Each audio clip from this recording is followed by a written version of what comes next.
alunos, sejam todos muito bem-vindos à nossa primeira aula de Direito Processual Civil do Intensivo Trino OAB. Se você não me conhece ainda, eu sou o professor Stanley Costa, estarei com vocês nesta jornada rumo à aprovação, lecionando alguns temas de Direito Civil e de Processo Civil. E essa é a nossa primeira aula, esse é o nosso primeiro encontro de processo, tá? Um encontro inaugural que nós vamos estudar alguns tópicos da parte geral do CPC, algumas noções introdutórias, temas de teoria geral do processo. Exatamente. E aí eu vou me encontrar novamente com vocês no estudo das tutelas provisórias, daqui a alguns dias. Mas, como eu falei, a gente precisa começar pelo começo. E pode até parecer, num primeiro momento, um pouco desnecessário, talvez, num curso intensivo, passar pela análise desses temas introdutórios, enfim, mas engana-se quem pensa dessa maneira. Tá? Temas de introdução caem. E é uma estratégia muito evidente da banca.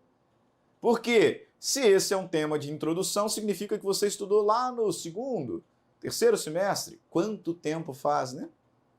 A banca sabe que cobrando esses temas é possível que vários acabem errando aí as questões e isso vai elevar o nível de dificuldade das provas. Então a gente precisa sim relembrar aqui esses aspectos gerais, esses aspectos de teoria geral do processo.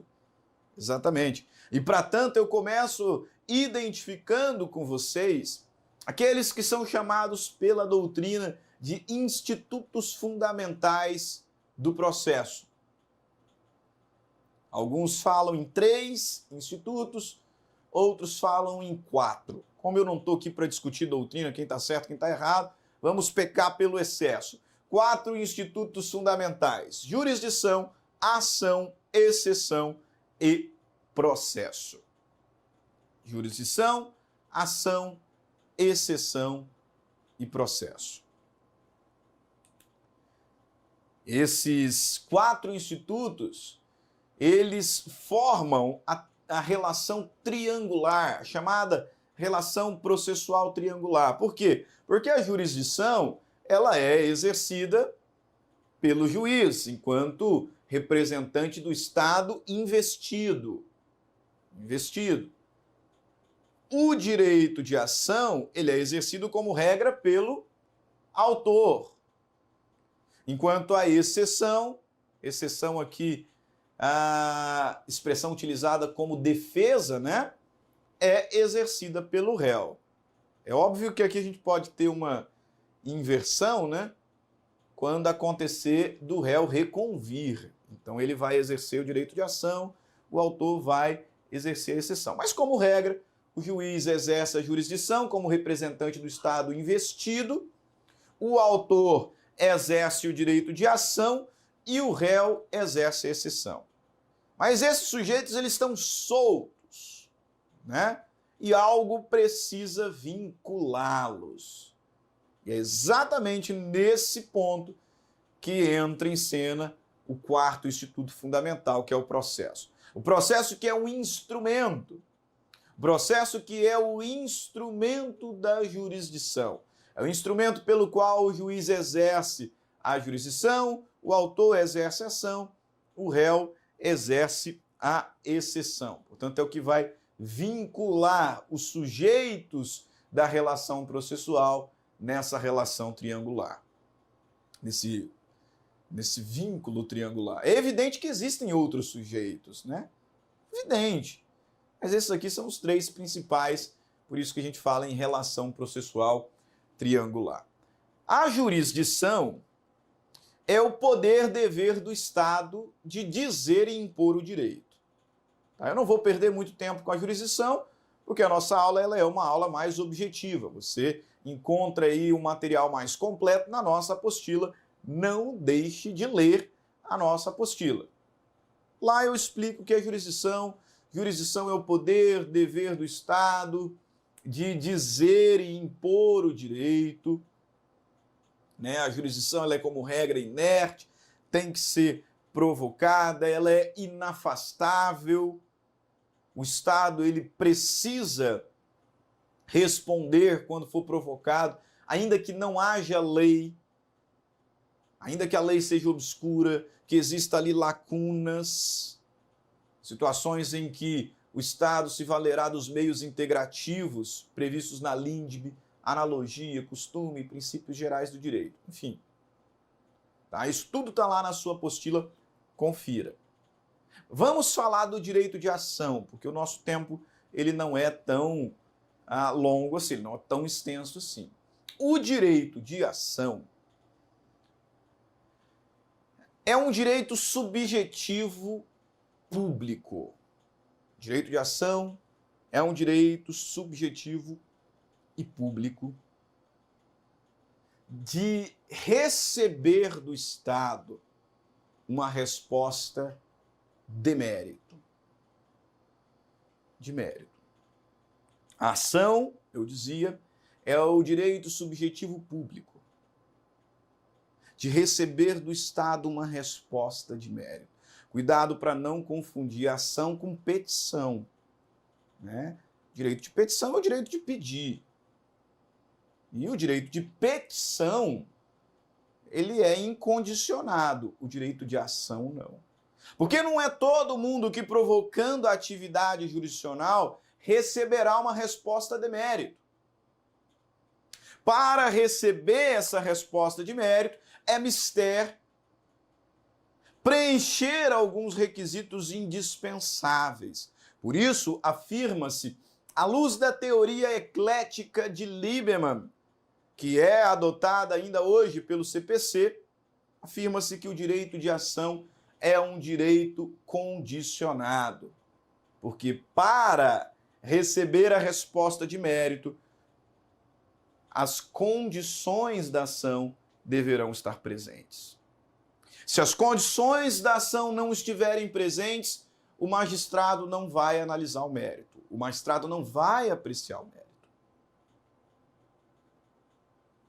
Hipótese em que o autor será considerado carecedor. Nós teremos uma extinção do feito sem resolução do mérito, por carência da ação. Por carência da ação. Perfeito? Eu, inclusive, quero aqui abrir um quadro branco, rapidinho, para pensarmos aqui o seguinte. Existem duas espécies de sentença. Quando nós falamos em processo civil, é evidente, nós temos outras classificações, né, que vai falar em sentença declaratória, constitutiva, condenatória. Mas nessa parte inicial nós temos aqui duas espécies de sentença. A sentença, ela pode ser uma sentença terminativa,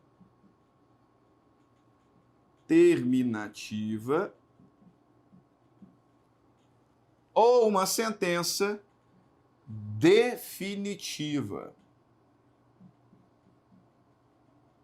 Qual a diferença entre elas? A chamada sentença terminativa é aquela sem resolução do mérito. Sem mérito. E a sentença definitiva é aquela com resolução do mérito. Por que a gente precisa ter isso aqui de uma forma muito clara desde o início? Porque essa sentença sem mérito, ela não faz coisa julgada material. Não faz coisa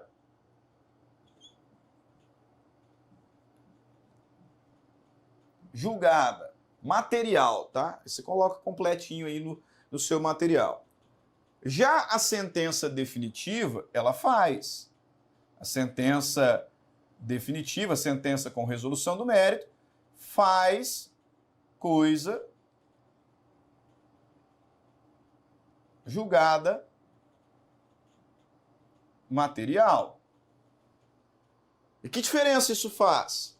Como regra, se o processo ele é extinto sem resolução do mérito, por uma sentença terminativa, eu posso repropor a mesmíssima ação. Já se ele for extinto com resolução do mérito, não. Se eu tiver uma sentença definitiva, eu tenho que recorrer, eu tenho que apelar. Porque eu não vou ter a possibilidade de repropor a ação. Inclusive, daqui a algumas aulas vocês vão estudar aí acerca do procedimento comum. Né? Comigo ou com outro professor, a gente ainda não definiu, mas vocês vão estudar o procedimento comum. E aí é muito importante ter atenção com as sentenças que podem ser proferidas antes da citação do réu. Quando a gente analisa o procedimento comum, logo depois da petição inicial ser ali protocolada, o juiz recebe, pode mandar emendar a inicial, pode citar o réu, mas ele pode extinguir o processo por sentença. E nesse momento ele pode tanto proferir uma sentença terminativa como uma sentença definitiva. A sentença terminativa, a sentença sem resolução do mérito, ela será chamada de sentença de indeferimento da petição inicial. Por exemplo, porque a petição inicial é inepta, porque o juiz mandou emendar e não foi emendada. Então, a sentença de indeferimento da petição inicial é uma sentença sem resolução do mérito, de modo que, a priori, a mesma ação poderia ser reproposta. Mas tem uma sentença de improcedência liminar do pedido. E essa sentença de improcedência liminar do pedido é uma sentença com resolução do mérito. É uma sentença com resolução do mérito. O juiz pode julgar o mérito mesmo antes de citar o réu. Só que, evidentemente, para improceder, né? Porque se for para julgar procedente, o réu tem que ser ouvido. Contraditório substancial. Para julgar improcedente, quando o pedido atentar contra súmula vinculante, enunciado de súmula, resp repetitivo, RE repetitivo, IRDR, incidente de assunção de competência, aí o magistrado pode julgar improcedente liminarmente o pedido. E essa será uma sentença definitiva, tá? Cuidado! Por que eu estou falando sobre isso agora? Porque se houve mérito, então teve ação. Porque direito de ação é o direito a uma resposta de mérito. Se você não preencher as condições da ação, o processo será extinto sem resolução do mérito.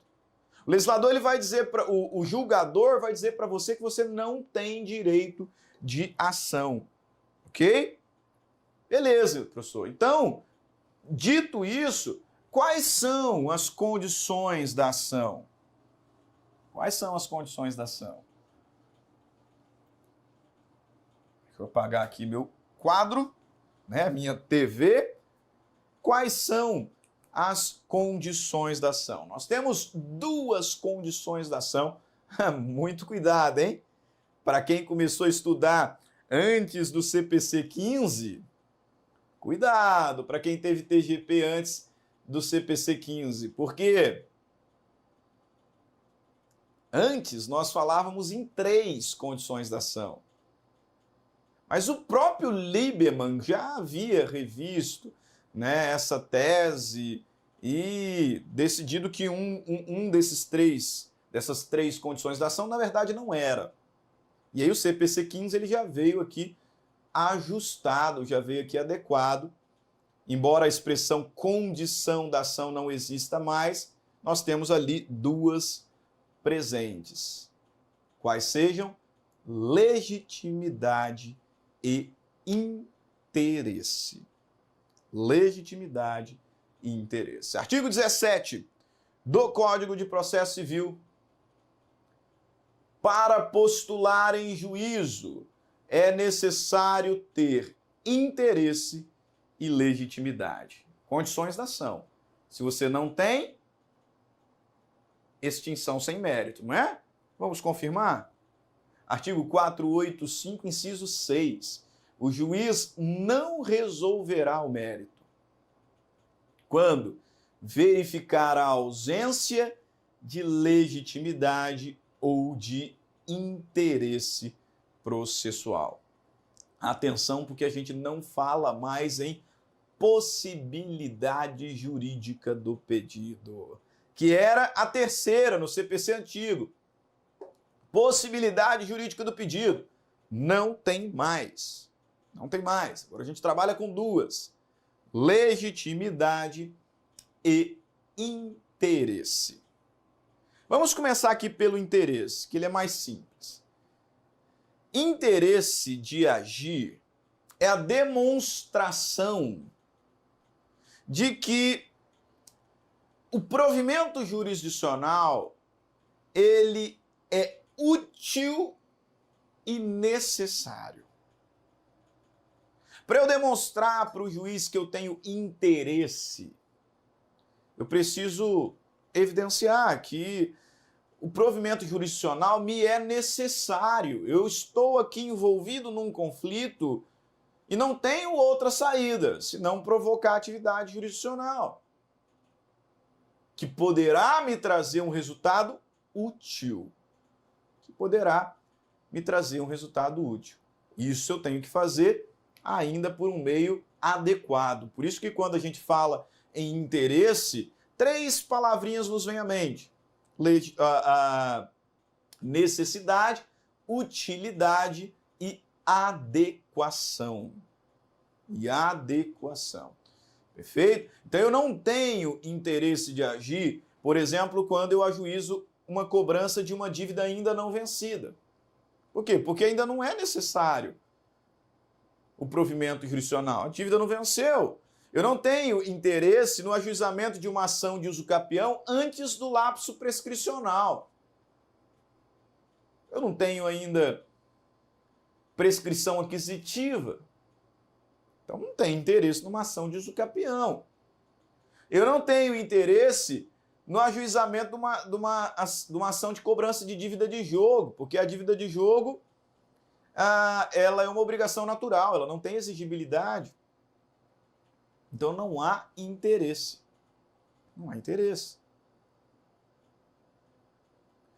Acontece também no contexto previdenciário. Eu já vou destacar que essa não é a minha área, tá? Não é a minha área. Mas, por exemplo, quando o sujeito vai buscar uma aposentadoria, vai buscar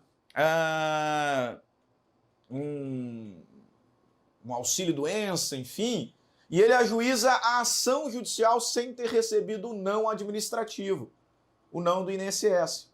Ele não tem interesse. Por quê? Porque ainda não é necessária a ação. Ele tem que tomar o não aqui primeiro, para depois se socorrer no judiciário. Na justiça desportiva acontece a mesma coisa. Primeiro tem que tomar o não no administrativo, para depois ir buscar no judiciário. Perfeito? Se eu fizer antes, eu não terei interesse. Por quê? Porque a ação não será ainda necessária, consequentemente ela não me será útil. Com relação à legitimidade, o Código de Processo Civil, no artigo 18, nos diz o seguinte: ninguém poderá pleitear direito alheio em nome próprio. Então essa é a ideia de legitimidade. Só pode, como regra, postular em juízo aquele que tem interesse. Aquele que é parte da relação controvertida, aquele que tem interesse e é parte da relação controvertida, do conflito que está sendo apresentado para a atividade jurisdicional. Aquele que se diz titular do direito. Ninguém pode postular como regra em juízo um direito que é meu. Alguém bateu no meu carro, um exemplinho bem simples. Alguém bateu no meu carro e eu sei que processo dá dor de cabeça e eu resolvi renunciar. Quer saber? Eu não vou cobrar nada em juízo, não. cara não quer me pagar, mas eu não vou cobrar nada em juízo. Aí vai um outro lá e fala assim, professor, se você não vai cobrar, eu vou cobrar por você. E a juização? Não tem legitimidade. Você não pode postular em juízo um interesse que é meu. Ok? Essa é a regra prevista lá no artigo 18. Ninguém poderá pleitear direito alheio em nome próprio. E isso aqui nós chamamos de legitimidade ordinária. Legitimidade ordinária. É a regra. Se eu estou falando que é a regra porque você sabe que vem exceção aí, né? A exceção está na sequência do texto da lei. O legislador ele não para aqui no artigo 18. Ele me diz que ninguém poderá pleitear direito alheio em nome próprio, salvo quando autorizado pelo ordenamento jurídico. Ou seja, quando o ordenamento jurídico autorizar que alguém postule em nome próprio direito alheio, aí é evidente que eu terei legitimidade, né? Mas é uma situação excepcional. Por isso a gente fala em legitimidade extraordinária. Legitimidade extraordinária. Então vou até abrir aqui mais um quadrinho branco para que você tome nota do seguinte. Regra geral, vou colocar em vermelho. Regra geral,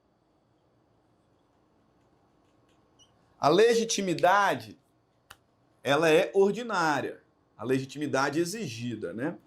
Legitimidade ordinária. Tem legitimidade ordinária aquele que atua em nome próprio,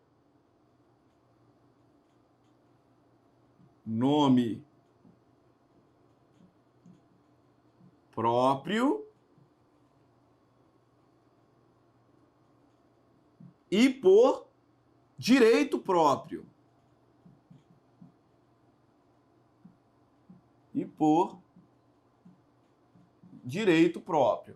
Nome próprio, direito próprio. Essa é a regra.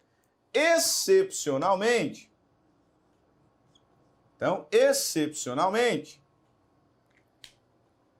o legislador admite a legitimidade extraordinária.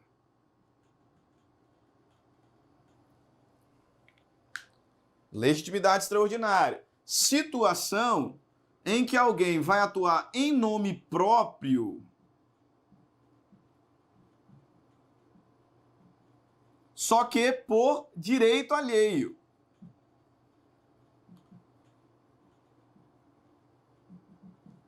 Aí, quando eu estou em sala de aula e eu pergunto exemplo, alguém vem falar assim, professor, é o caso da mãe que representa o filho, né? Não.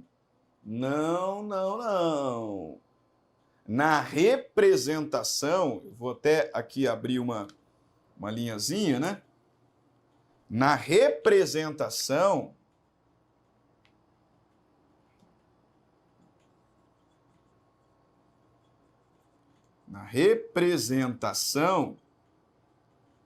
eu tenho alguém atuando em nome alheio